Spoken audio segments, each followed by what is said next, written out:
Hello Pisces, welcome to the Plaid Oracle.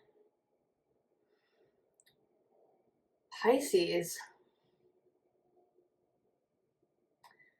I'm just going to go and we'll see where we get.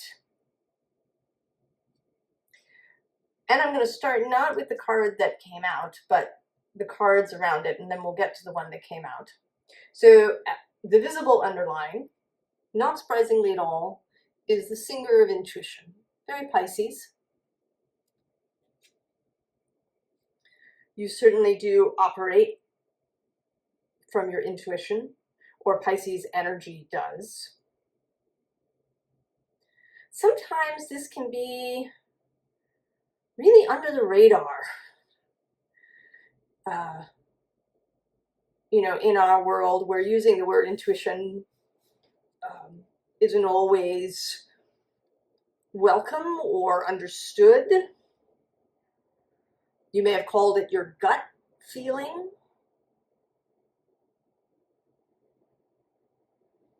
I think sometimes about, how we assume, we think that, people with a Pisces sun are going to be, yoga teachers or musicians or this kind of thing.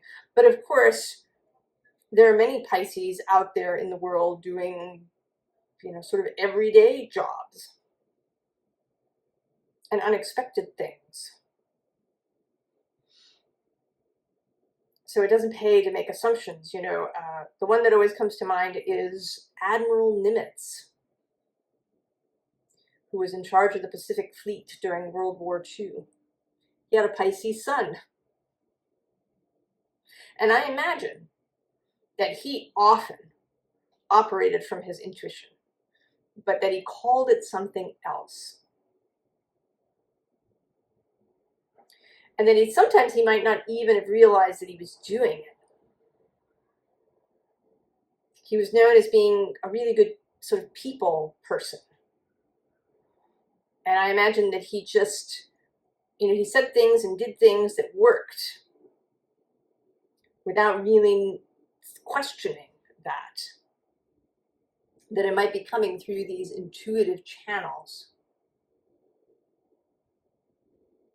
Now below that is the journeyman, who's coming through as the Fool today, right? Setting off. And in this case, Pisces, in a direction that you might not have anticipated. The unseen underlying is Solus, the sun. Ooh. And I want to say that here he is absolutely referencing the sun in Leo. If you're watching this when I post it, the sun is in Leo. The day of this recording, we are 2 days before the full moon in Aquarius. And Leo is quincunx Pisces. It's a slightly uncomfortable or weird kind of relationship.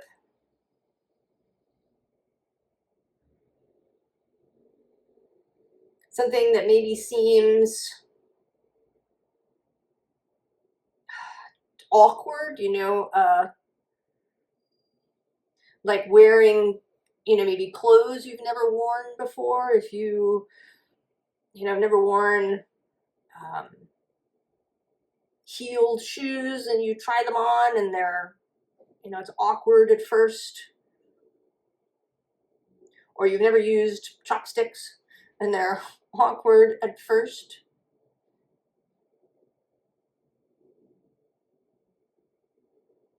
It's a little, but there is also a natural affinity because Leo is this fun, bright, creative, heart-based sign.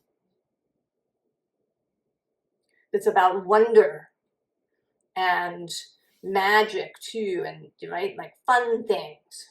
And so is Pisces. There is a childlike aspect to Pisces.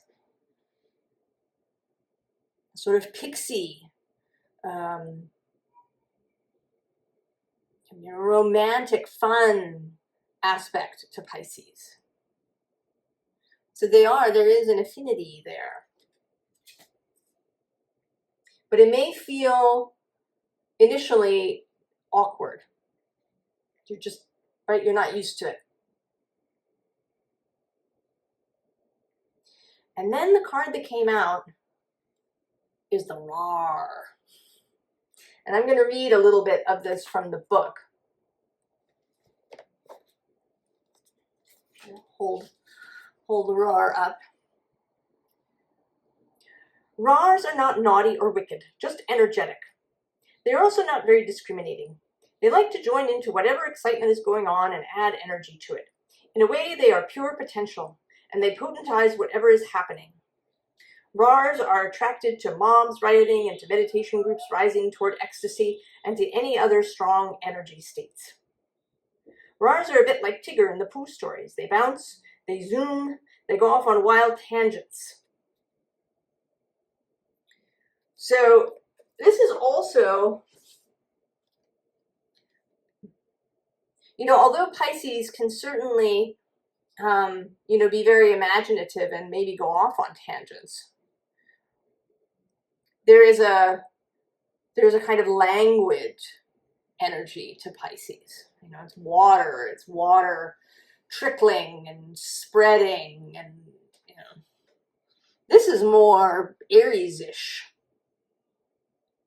And that's another awkward relationship right next to you. Semi-sextile.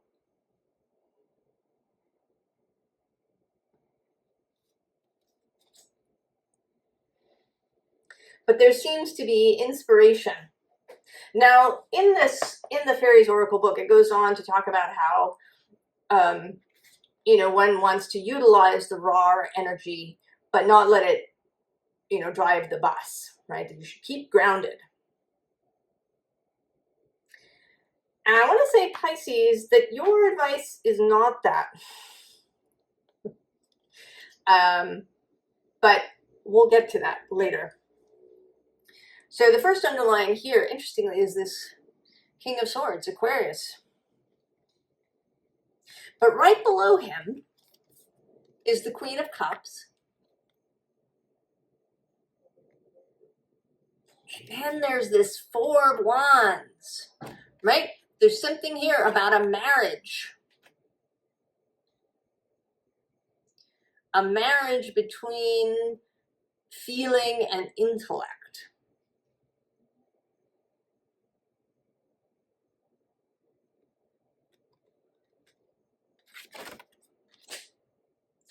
And it may be, Aquarius, again, is next to you on the other side. So this is more semi-sextile, possibly awkward energy for you, Pisces.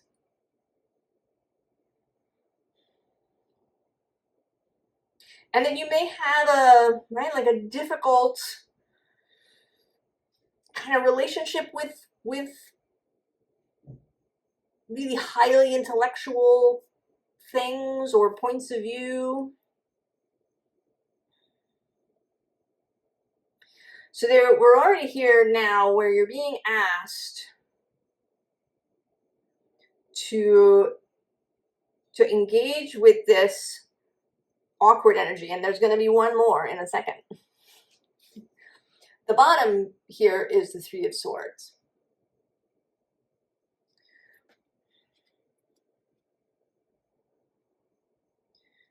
I kind of want to say we all have this at the bottom, right?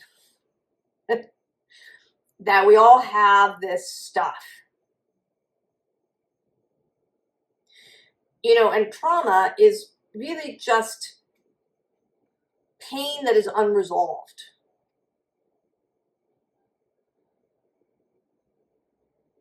Right? So it can show up in many different forms. The stuff that happens to us when we're tiny, that seems insignificant when we're an adult. All of these different things that we carry around. And maybe they've kept you in a kind of narrow way of expressing or acting in the world, Pisces. I mean, many of your readings here on this channel have been about kind of about your intuitive abilities, your magical abilities, your sort of high priestess, high priest, oracular stuff. And I want to say that this is still relevant, but it's kind of coming at it from a different direction.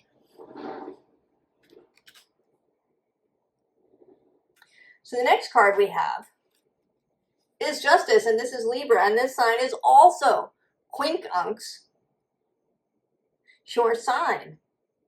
So there's all this awkward, weird, perhaps feeling energy, but that has great potential.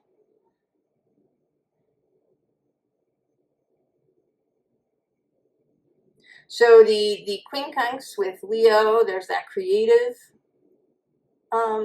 connection, the childlike connection, the wonder connection.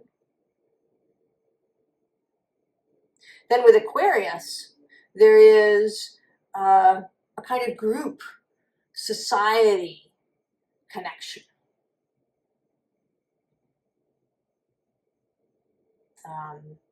An imagination connection. And then Aries too has, like Leo, has some childlike qualities, a spontaneity connection. Because I think the Pisces can be spontaneous,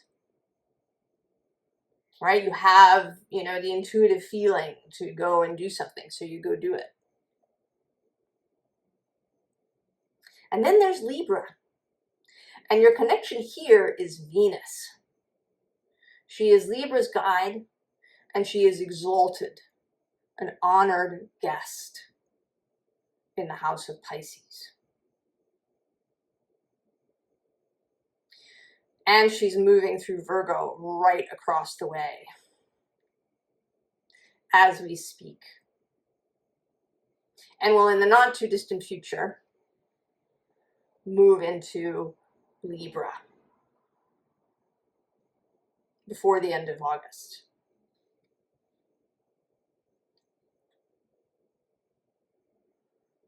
And here, this card always feels for me less like justice or balance or any of these things, but this person putting this sword down like a vow, like a decision made, right, with an audible click as the sword meets the ground.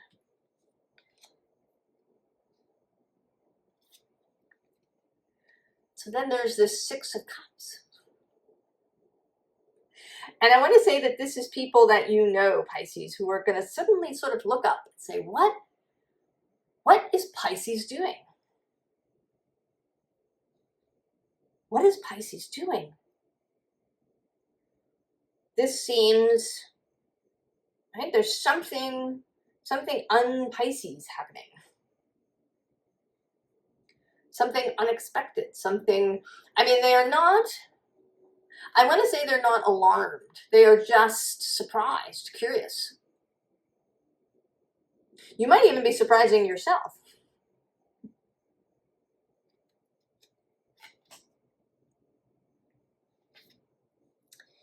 Now this Five of Pentacles says destitution, but we're not gonna talk about that.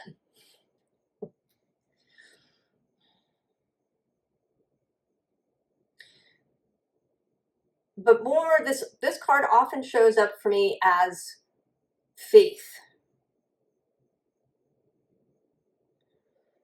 And as change, right? There's the sense of the five, and that there is a real faith in material change.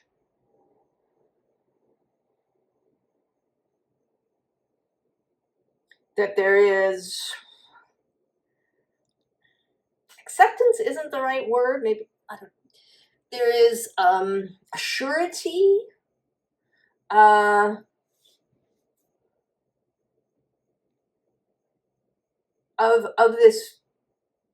of this physical change. But there is also an understanding that with the physical change, right, you have to roll with that, right?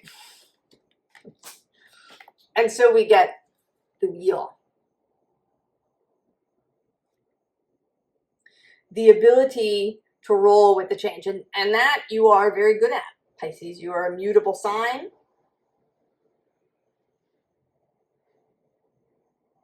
You have the ability to flow this way and that. It is also true, Pisces, that you are sensitive.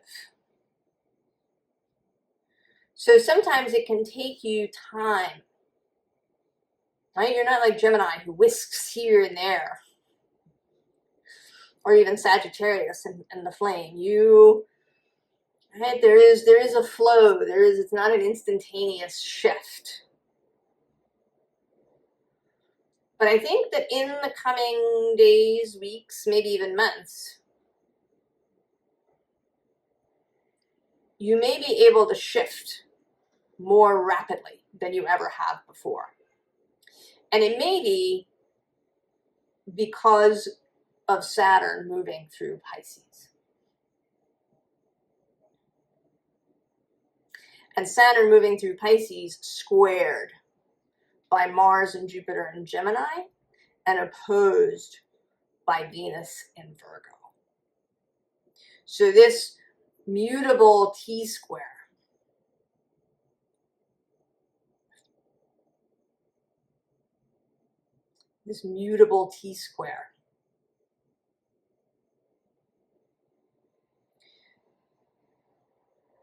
that is really giving you the ability to shift on a dime much more easily than you have before. Now, this, right, again, may feel a little awkward. There you are, hiding in the bushes. Unexpected, unfamiliar. But I think it also is really attractive. You know, you're not hiding completely. We can see you. I think that though it is awkward, it isn't frightening. It's just a little anxiety going on there. Underneath this, we have the Four of Air. You may need extra time to yourself. You may need to tend to your thoughts more perhaps than you usually do. Because we also have the Witch of Air right below that. But then below her, we have the Ace of Fire. So it's like you've seen this Ace of Fire. And it's really attractive.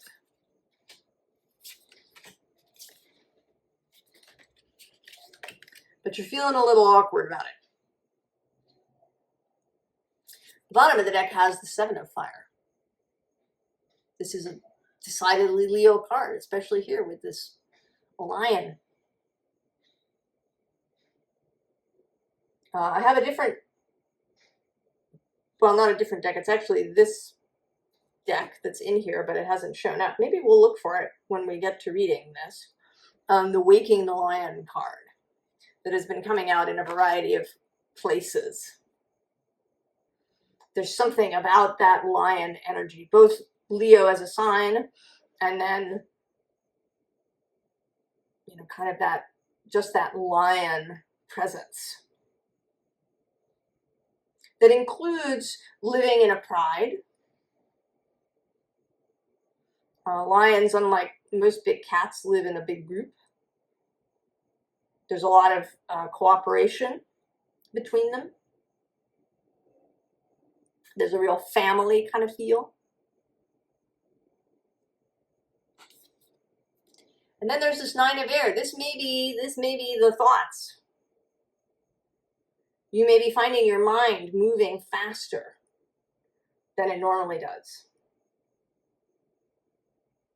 Maybe it normally, you have to think about things, contemplate them. Maybe you don't, when you encounter new concepts, you take your time to digest them and really, kind of get your mind around them. Well, I think now that is not the case.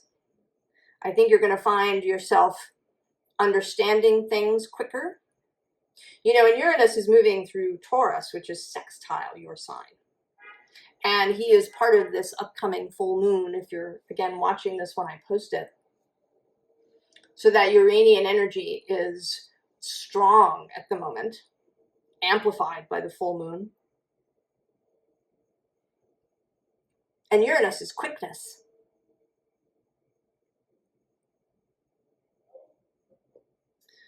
Folks who have Uranus in the third house, particularly in an air sign, tend to be quick understanding concepts and ideas.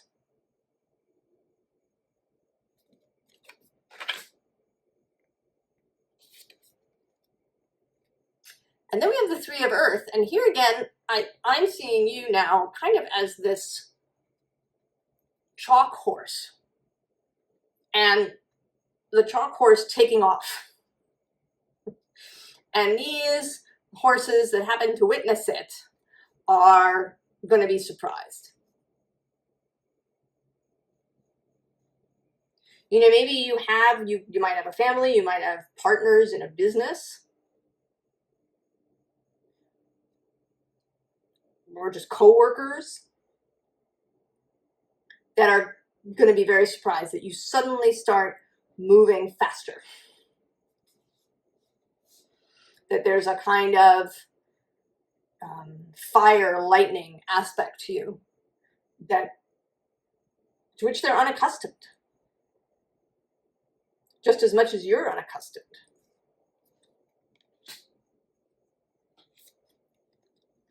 And then there's this Seven of Earth, which to me always feels like breaking this fourth tarot wall, right? That this is a kind of knowing look that we're getting from this deer in the front, like, yes. Do you see this happening? It's true. Isn't it fun? And these deer are running. It's like a stampede of deer. So there's this more of this sense of speed, right? And speed within Earth. And then we get the Rebirth card.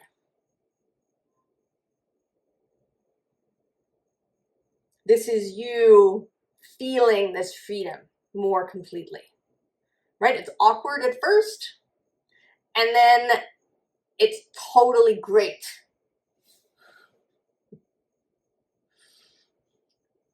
Totally amazing to be running with this raw energy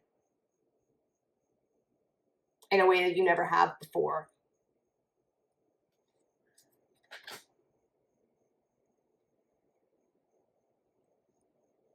But the core, right, the core of Pisces remains. We have sacred reverence. And at the bottom of the deck, we have quieting the mind. So all of your previous skills, the ability to quiet the mind, the ability to go into these silent spaces within yourself,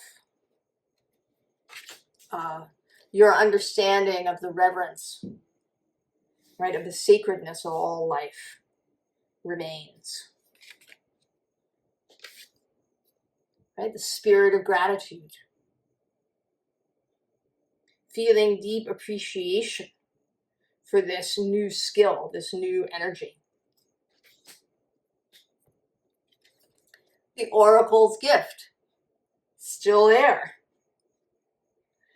It's not going anywhere. You're not trading this in.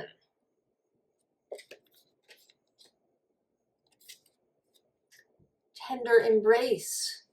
Your natural desire to embrace others, to bring others into your sphere, to eliminate borders between people and things. Compassion, tenderness, feeling the world. All of this remains, Pisces.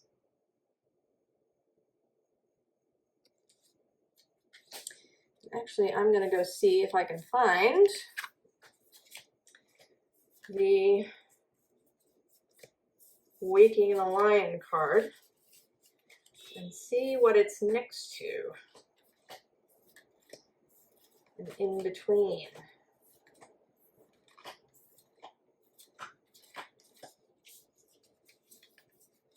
Aha. Okay. Oh, well, sure.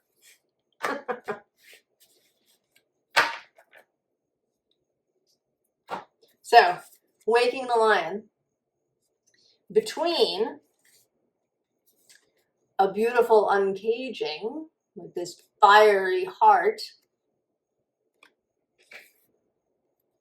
and the call of the Muse.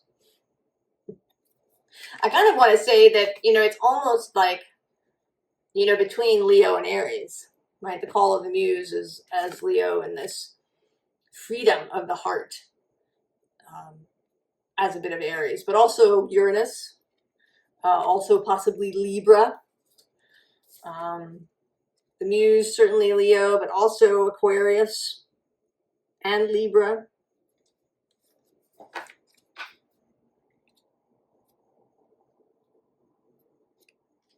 So then we come back to Leo again. This is Jupiter in Leo, the Six of Wands.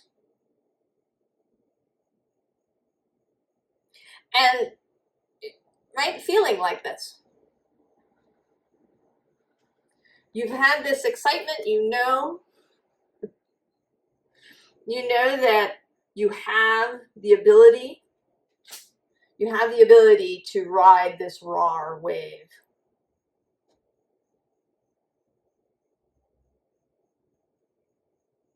To come out in this fiery Leo way.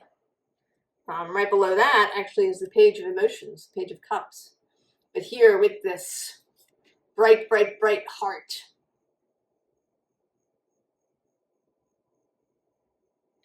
And yellow like the sun. The bottom of the deck is the Ten of Cups again, the Ten of Emotions. And here as this beautiful creation of this group. So there is something here, Pisces, about changing the group dynamic. Or perhaps inspiring the group. Maybe that up until this point you've been, maybe you're the tender, compassionate one people go to, people tell you their troubles. But maybe you've just been kind of in the background. Right, sub rosa, right under the surface of the lake. And now you are center stage, lit up. So we have the Knight of Emotions, Knight of Cups, your court card, paired here with this fiery Page of Inspiration, receiving a direct download.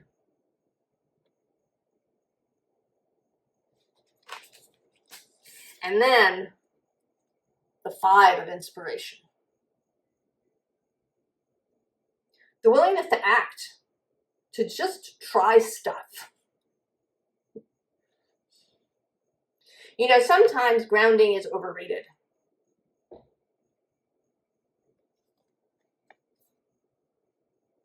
Sometimes waiting and planning and considering is overrated. Sometimes you just have to try a thing. You know, I'm sort of thinking, you know, perhaps of somebody who, in a romance situation, maybe you meet somebody online or through some other way where you're just, you know, maybe emailing each other. That can only take you so far, right? You have to meet in person.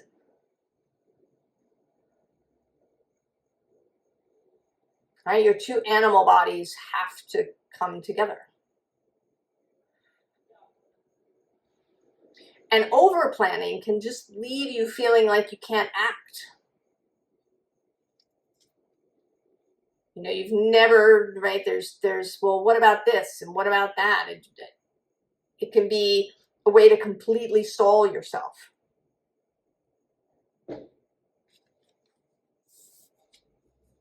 And then with this Chariot, right? Just go, Pisces.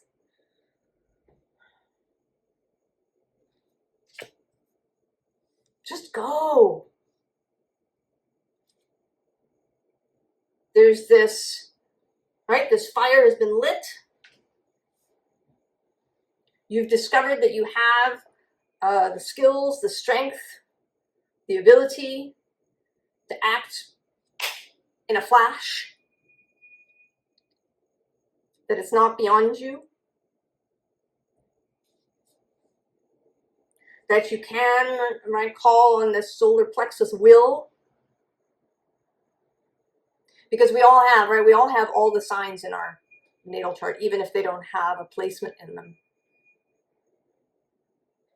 You've got Leo somewhere, you've got Capricorn somewhere, Aries,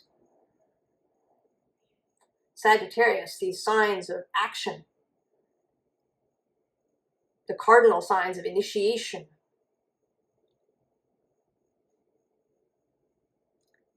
Formal advice. The Fool. So there he is. So I think we have said, right, that maybe grounding yourself, like really grounding yourself, is not what you should do. Oh, well, should. Is not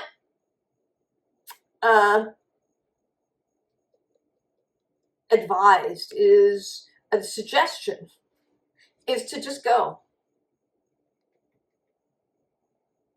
Because, right, because of this Pisces-ness, because you are so good at feeling your way through the world.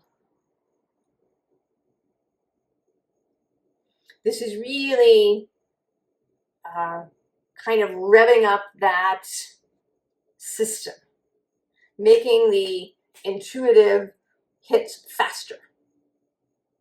So just know. Maybe this is an increase with all this air sign of claircognizance, where you just know. You know, maybe usually you feel it in your body or your emotions, which thing, and this is just rapid now.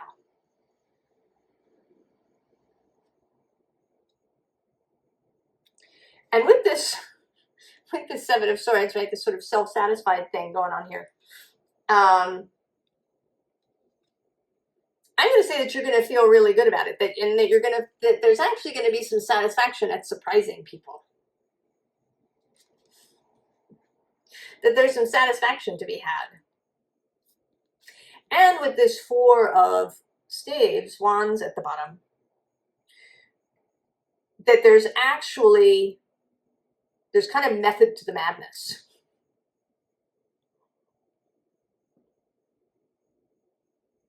That this isn't just action for action's sake, that there is something being created, something being built. You know, and this could entirely be about a relationship. It may not be, but it could be. It could be that normally when you meet someone, you take a long time. Maybe you go on, you know, a couple of dozen dates. And this is just go out of the gate. And maybe that, right? Maybe that will be the surprise. You know, usually you vacillate, or you know, just really take your time. And people around you are used to that, and now you're just going.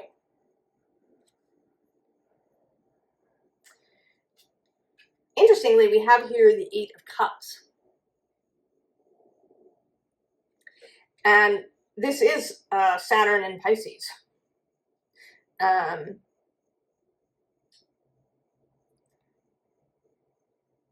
So somehow this Saturn energy, which, you know, is normally not associated with speed, really, is at the basis of this, because it's his stability, right? That core that exists that will allow you to do this thing. And it could be that, you know, when he moves on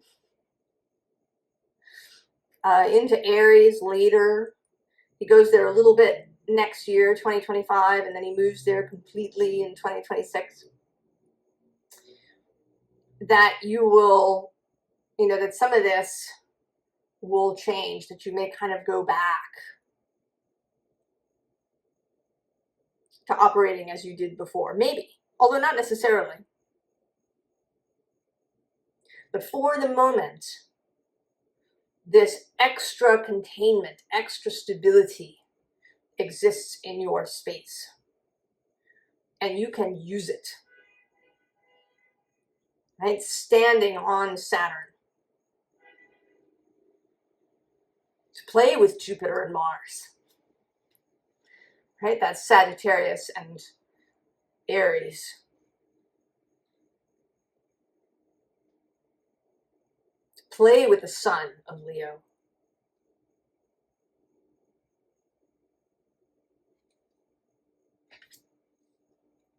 And then Temperance.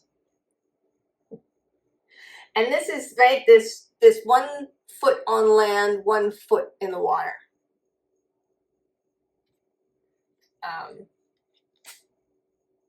That you don't lose this Pisces-ness. And to be mindful of that. To remember that you may need, you know, even though you're able to move faster, and with this sense of fire, that you do need space, right? The space of the 4 of air to be still, right? That you need to remember, right? The sacred space.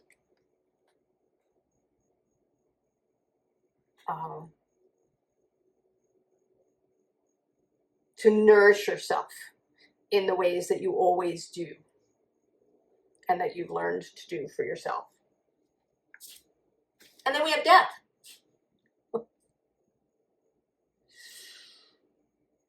Let what comes then come.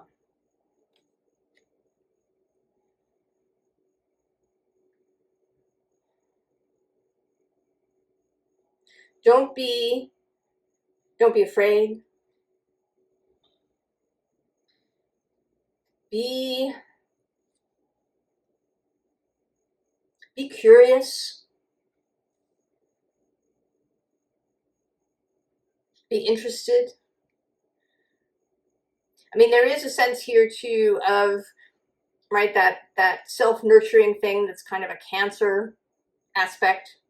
And then here with death, we did have the Queen of Cups come out. She is Cancer, this marriage of feeling and mind. And here's Scorpio. So there's kind of Pisces, there's like a whole directive here to take advantage of all the other signs.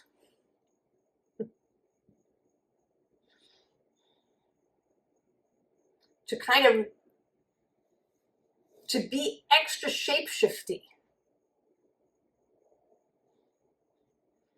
Now that I say that, it feels very clear, right? To be extra shapeshifty. That kind of actually comes through in this 5 of inspiration too. That at this time, because you can stand on Saturn, or you're learning, and it could be that you will be able to take that with you even once he's moved on, that you're going to become really familiar with your own Saturn. Because your own Saturn stays with you wherever it is in your chart. That you're going to become really familiar, really friends. You're going to make good friends with Saturn. So that even once he's moved on out of Pisces, you can stand there on that solidity and be a complete shapeshifter.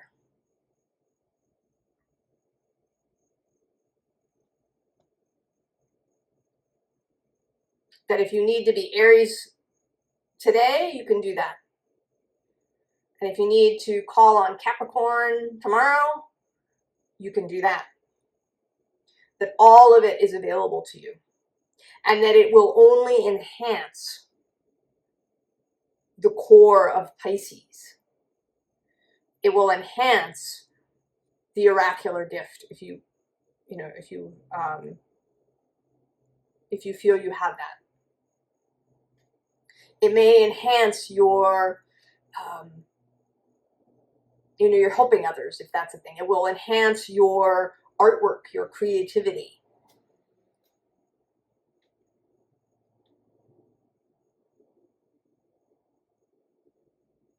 This ability to shapeshift into any sign that you need to.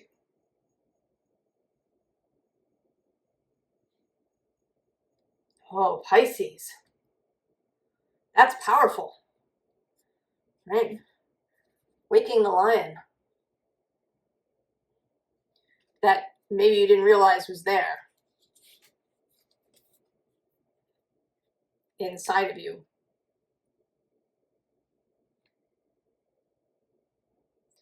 I hope you take full advantage. I think we would all benefit from that, Pisces. I wish you the very, very best, and I will see you next time. So long.